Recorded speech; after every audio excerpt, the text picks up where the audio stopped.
فیکٹیچیوڈ کے معزز ناظرین کو السلام علیکم۔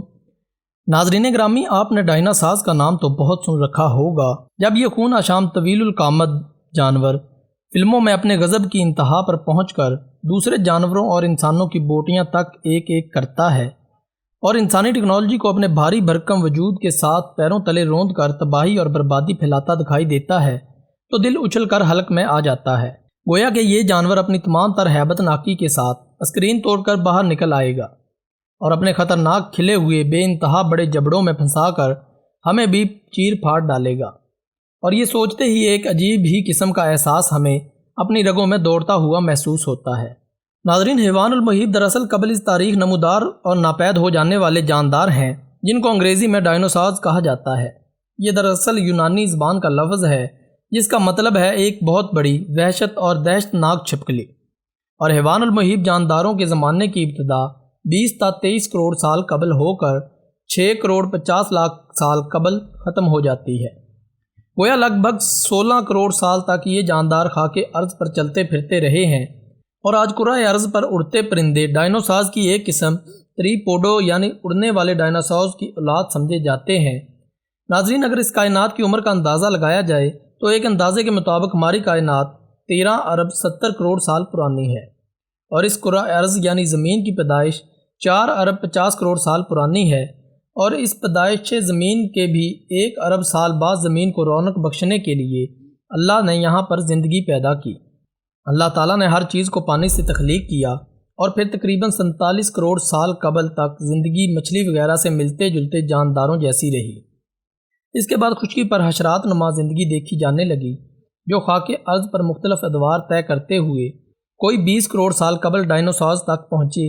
اگر ڈائنوسارز کی اقسام کی بات کی جائے تو یہ رنگ و نسل اور جسامت کے لحاظ سے ایک دوسرے سے بہت مختلف تھے۔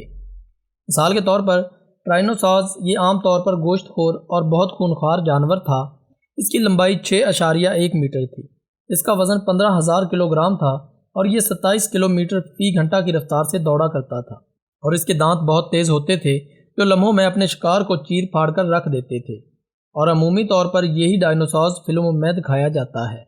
اسپائنوسارز، ناظرین، یہ بھی ایک گوشت خور خونخوار جانور تھا۔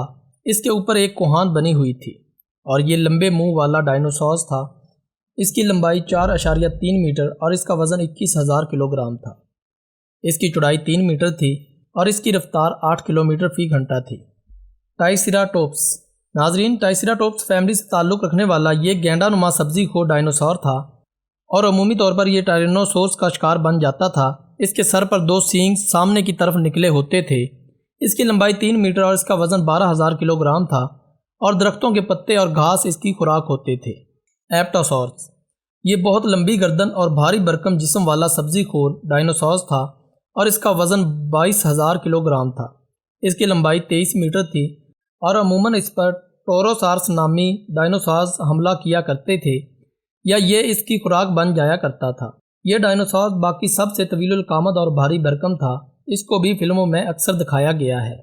ویلوسی ریپٹر، ناظرین گرامی، درمیانے قد کا حامل یہ ڈائنوسار بھی گوشت خور تھا اور اپنے سے چھوٹے جانوروں کا شکار بڑے شوق سے کرتا تھا۔ اس کے دانت بہت تیز تھے، یہ بڑی جلدی اپنے شکار کو چیر پھاڑ دیتا تھا۔ اس کا وزن 1500 کلو گرام اور اس کی لمبائی 4 میٹر ہوتی تھی، اور یہ 64 کلومیٹر فی گھنٹہ کی رفتار سے بھاگا کرتا تھا۔ اسٹیگوسورس، اس کا سر اور منہ بہت چھوٹا نیچے کی طرف اور جسم بھاری بھرکم اور کوہان کانٹے دار اور اوپر کو اٹھی ہوتی تھی۔ اس کی خوراک درختوں کے پتے اور گھاس پھوس تھی۔ آرکائیوپیٹرکس، ناظرین، یہ اڑنے والا پرندہ گوشت خور ڈائنوسارز تھا۔ اس کا وزن 1000 کلو گرام اور سر سے لے کر دم تک اس کی لمبائی 51 سینٹی میٹر تھی۔ ناظرین گرامی، تمام گوشت خور اور سبزی خور ڈائنوسارز گروہوں کی شکل میں رہا کرتے تھے، اور جب یہ بھاگتے یا دھاڑتے تھے تو زمین کو لرزا کر رکھ دیتے تھے، جس کی وجہ سے بقیہ تمام جانور ان سے کنارہ کرنے میں ہی اپنا بھلا سمجھتے تھے۔ خیر، اگر ان کی ناپید ہونے کی بات کی جائے تو ماہرین ان کی تباہی کے 2 پس منظر بیان کرتے دکھائی دیتے ہیں۔ ایک رائے تو ہے کہ کوئی بھی بہت بڑا شہاب ثاقب زمین سے آ کر ٹکرایا جس نے ان کو جلا کر خاکستر کر دیا، اور دوسری رائے یہ ہے کہ ان کی موت کسی نامعلوم جلدی بیماری سے ہوئی، اور اس بیماری سے جو اپنے آپ کو بچانے میں کامیاب ہو گئے انہوں نے ارتقاء کے منازل طے کرتے ہوئے پرندوں کی شکل اختیار کر لی۔ بہرحال جو بھی ہے، یہ تو طے ہے کہ انسانوں کی آمد سے قبل ان کو دنیا سے اٹھا لیا گیا تھا اور ان کو دوسروں کے لیے ایک عبرت کا نشان بنا دیا گیا۔ لیکن ناظرین، یہاں ایک گروہ ایسا بھی ہے جو کہتا ہے کہ نہ صرف انسان کی آمد کے وقت بھی ڈائنوسار دنیا میں موجود تھے، بلکہ ان کے ساتھ دوسری مخلوقات جیسے کہ ہاتھی، شیر وغیرہ بھی پیدا ہو چکے تھے، اور اس وقت کے انسان اور یہ جانور بہت زیادہ بڑے اور دراز قد تھے۔ ان جانوروں کے دانت بھی باہر کی طرف نکلے ہوئے تھے، اور وقت گزرنے کے ساتھ ساتھ ان کی تمام ہیئت بدل دی گئی۔ ناظرین، اگر بحیثیت مسلمان دیکھا جائے تو قرآن و سنت سے یہ بات ثابت ہے کہ ابتدا میں انسان کی عمر نہایت طویل اور دراز قد تھی۔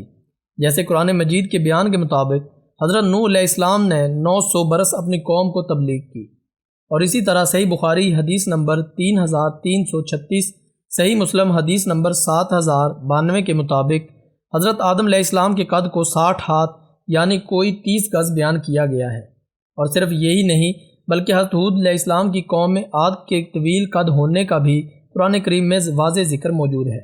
سورۃ فجر کی آیت نمبر 6 تا 8 میں اللہ تعالیٰ نے ارشاد فرمایا ہے کہ کیا تم نے نہیں دیکھا کہ تمہارے رب نے کیا برتاؤ کیا اونچے ستونوں والے آدھے علم کے ساتھ، جن کی مانند کوئی قوم دنیا کے ملکوں میں پیدا نہیں کی گئی تھی۔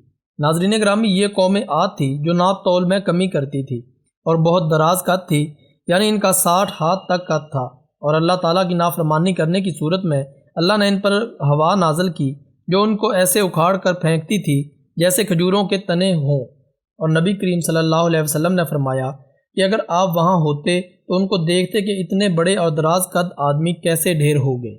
خیر دوستو، اب سوچنے کی بات یہ ہے کہ جب انسان اتنے طویل قامت تھے تو کیا ان کے جانور طویل قامت نہ ہوں گے؟ کیا ان کی مرغی اور بکری اسی قامت کی نہ ہوگی جو ان انسانوں کے قد کے تناسب سے ہوں؟ آج ہم سائنسی اعتبار سے کم از کم اس بات پر تو متفق ہیں کہ پہلے ادوار میں جانوروں کی بہت سی موجودہ اقسام آج سے کہیں زیادہ طویل قامت تھیں۔ جیسے آج کا موجودہ ہاتھی اس وقت کے مہمت ہاتھی سے خاصا چھوٹا ہے، اسی طرح شیر اور دیگر درندوں کے قد آج سے کہیں زیادہ بڑے ہوا کرتے تھے۔ اسی ارتقائی مراحل کے بیان میں محققین مختلف چھپکلیوں، مگرمچھوں، گینڈوں اور وہیل مچھلیوں کو ڈائنوسارز کی ہی ارتقائی شکل قرار دیتے ہیں۔ گویا اگر قرآن و سنت میں مذکور اشاروں کو مد نظر رکھتے ہوئے یہ کہا جائے کہ انسان اور جانور ابتدا میں عظیم الجثہ تھے، وقت گزرتے گزرتے بتدریج ان کے قد میں کمی آئی، تو شاید غلط نہ ہوگا، اور اس بات کو تسلیم کر لیا جائے تو پھر یہ ماننے میں کوئی ابہام نہیں رہتا کہ ڈائنوسور جیسے طویل القامت جانور زمین کے اوائل دور میں موجود رہے ہوں۔ بہرحال جو بھی ہے، لیکن یہ طے ہے کہ ڈائنوسور اب نہیں رہے، لیکن ان کی اس وقت کی خون آشامی ابھی تک موجود ہے جو ہم انسانوں کے اندر بس گئی ہے، جس کی وجہ سے بھائی ہی بھائی کا خون کرنے میں عار محسوس نہیں کرتا، اور والدین بھی ذلیل و رسوا ہو رہے ہیں۔ اللہ ہمیں اپنی پناہ میں رکھے اور ہدایت عطا فرمائے، آمین ثم آمین۔ ناظرین محترم، آج تک کے لیے اتنا ہی، اگلی ویڈیو تک کے لیے اجازت دیجیے، اللہ حافظ۔